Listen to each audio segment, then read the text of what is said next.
What's up? Welcome back to Season 6, Episode 14 of Teed Up, where everyone's a sports expert. A podcast that makes students care about sports. We are an original podcast created and produced by Long Beach State's student-run newspaper, the Long Beach Current. I'm Brandon Rodriguez. And I'm Gianna. Today we're at Disneyland.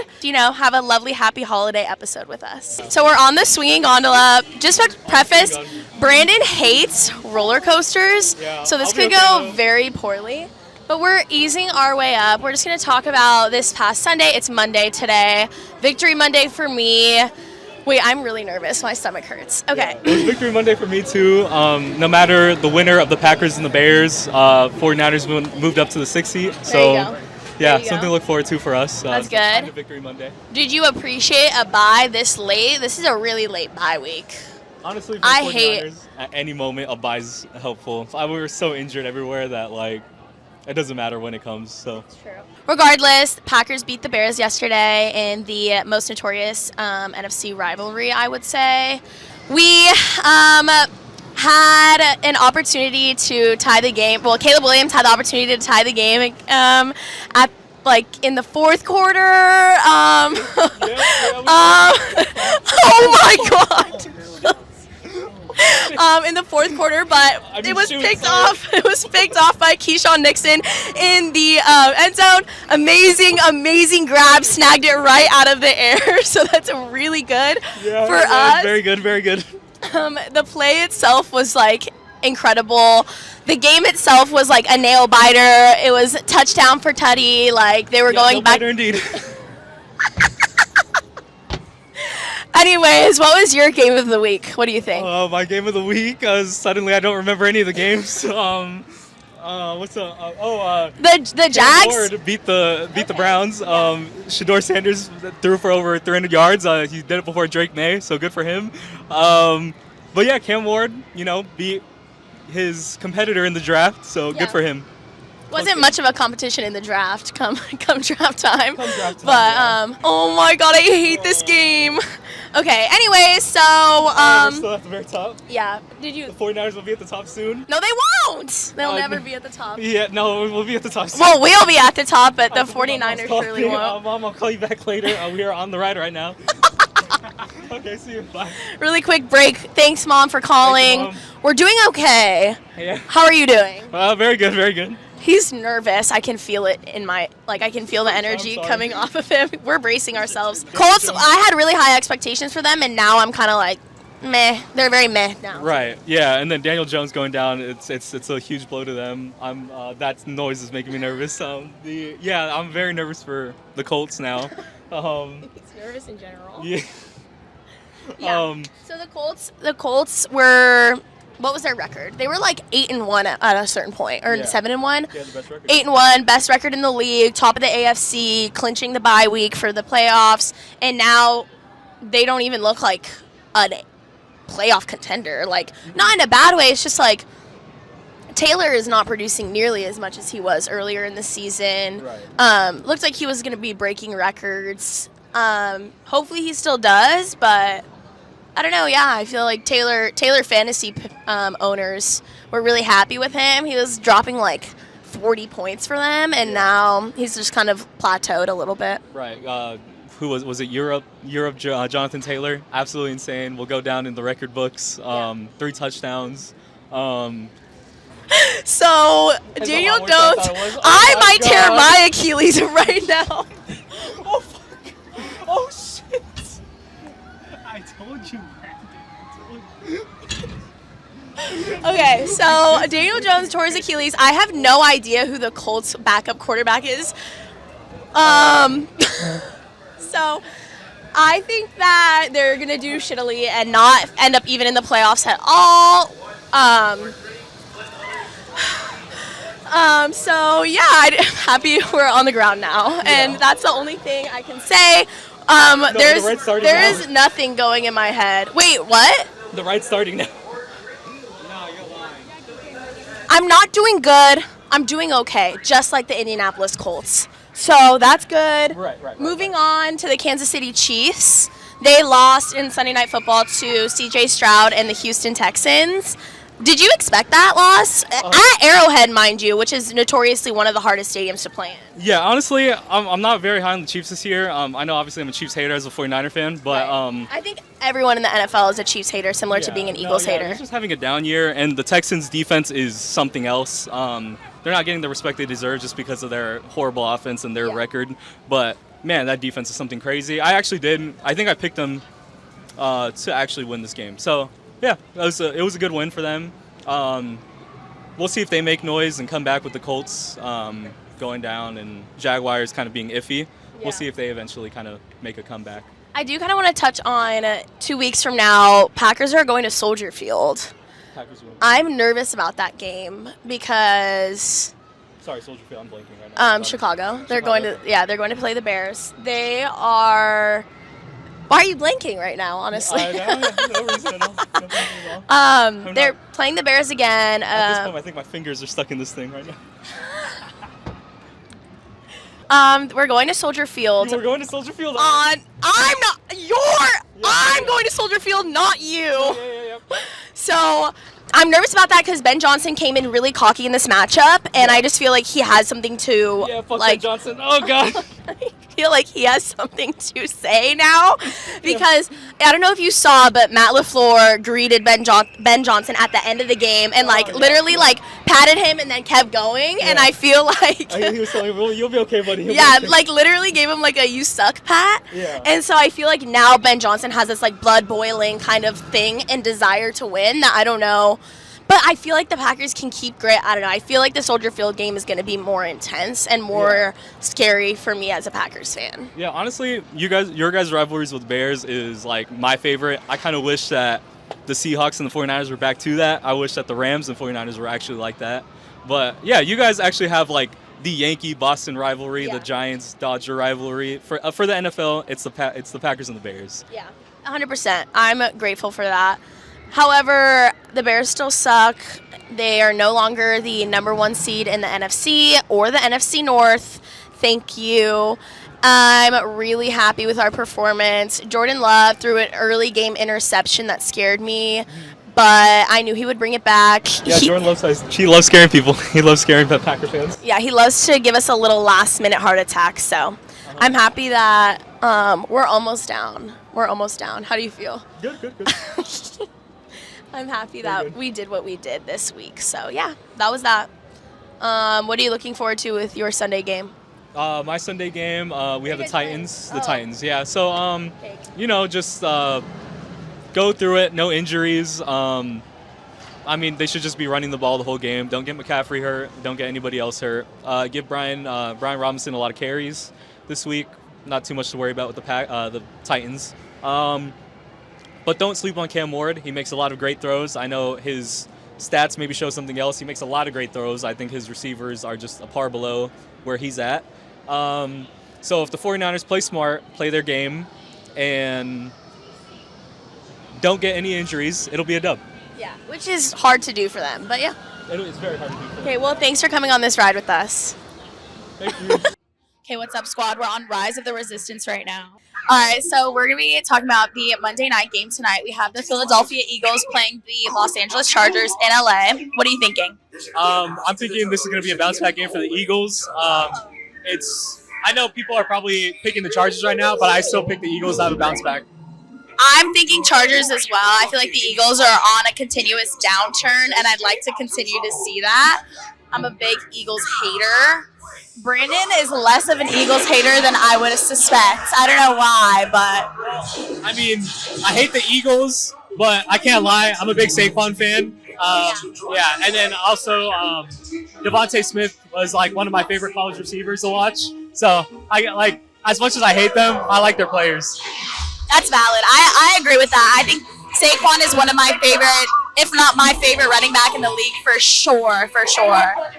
I feel like if Justin Herbert's playing, though, the Chargers win, or it's a really close game because Omari and Hampton is supposed to be back to play as well. Yeah, I'm hoping Omari and Hampton has a good bounce-back game. I loved him in North Carolina, but if Trey Lance does play, throw that Eagles prediction out the window. I hope the Chargers win.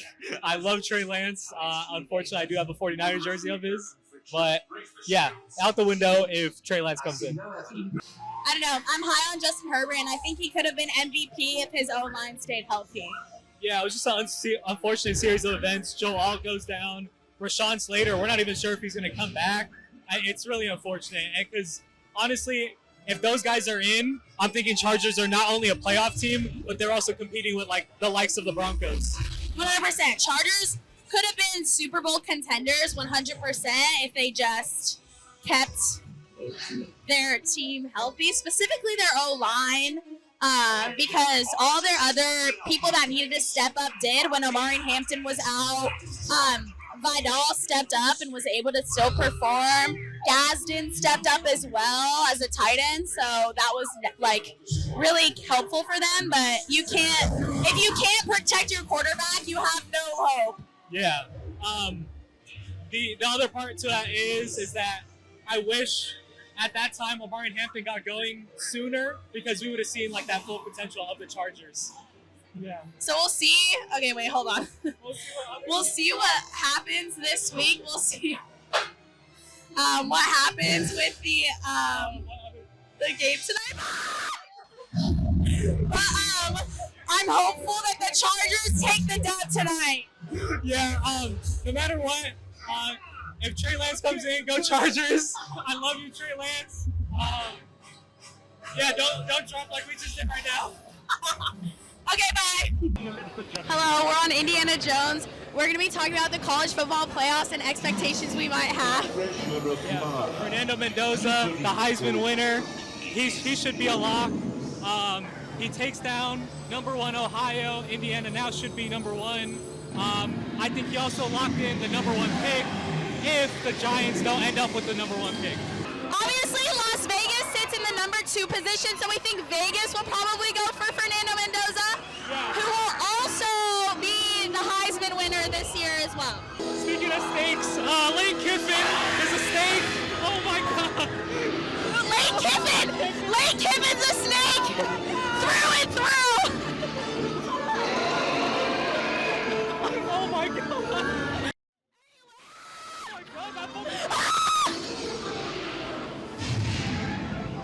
This is worse than Matterhorn. That's what I'm saying. Okay. So last kind of thing we wanted to cover, NFL, the MVP race, obviously. Big topic right now. I'm kind of moving with the tide and choosing Matthew Stafford as my MVP this year. Obviously, I want to say Jordan Love, but he hasn't proven himself. You were high on Jordan at the beginning of the year, but I just think that right now we can't vie for him. Obviously, Matthew Stafford was at 35 passing touchdowns on the year, just having incredible games. That game versus the Seahawks, like week 11, week 12, was like absolutely beautiful. A lot going on over there, and I just think Matthew Stafford like deserves it. He's been in the league for so long, brought a Super Bowl to LA the second he came in, has good assets this year that are working well together, and I just think that he's proven to be the MVP, but I know you have a different feeling. Yeah, so. Matthew Stafford's definitely deserving, but he has a great team around him. Person who I think maybe has a little bit different of a team around him is Drake May. Drake May has Stephon Diggs, great receiver, a little bit older. He has Kayshon Boutte as his number 2, but makes him work. He has, his running backs got going a little late. Travion Henderson, I believe he's going to have a great career, but he got going very late, and Drake May has still made it work. And I firmly believe that he has carried his offense to this, I believe they're 10-2? Yeah. Yeah, insane record for the Patriots that people didn't expect were going to be good at all. And credit to Will Campbell as well, for sure. He definitely made a big difference. Oh, shoot. He definitely made a big difference to this offense. But I think when you see the weapons that Drake May has and what he's done with it, I think Drake May, although he doesn't have the stats as Matthew Stafford, which I will admit, I still think he's in the MVP.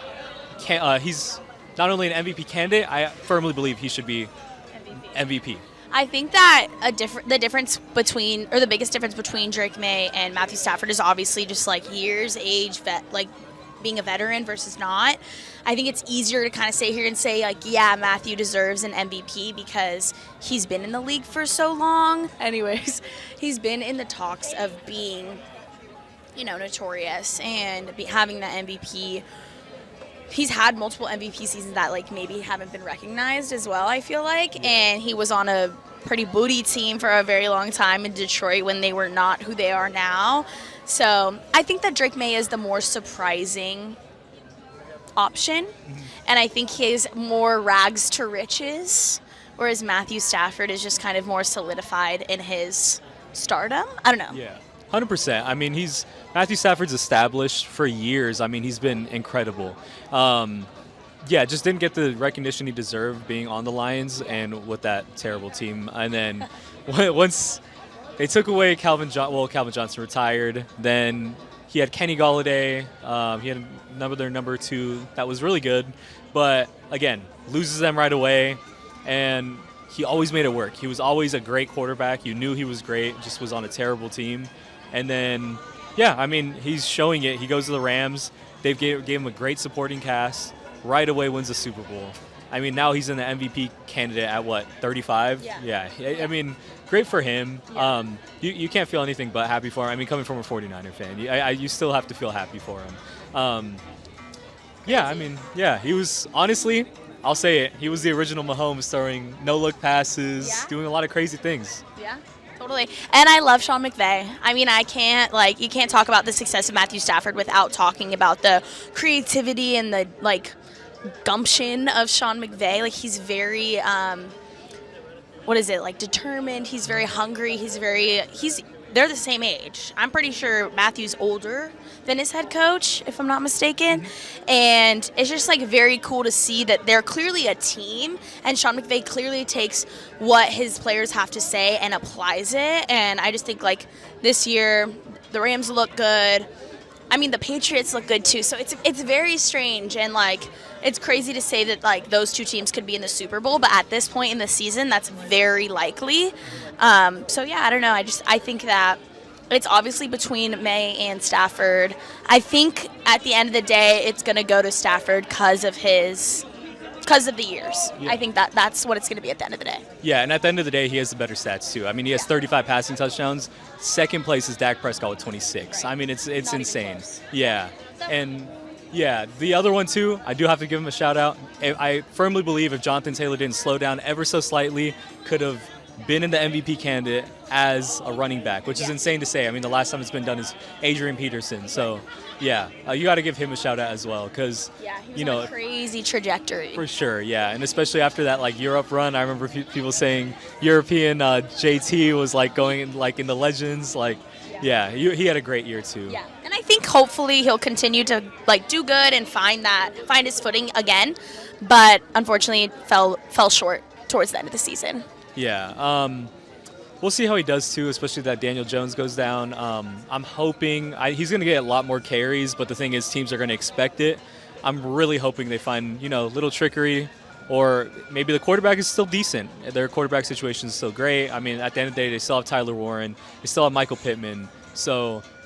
Who knows? Maybe he's still good and Jonathan Taylor still kicks off. Yeah. So we'll see. But thanks for watching.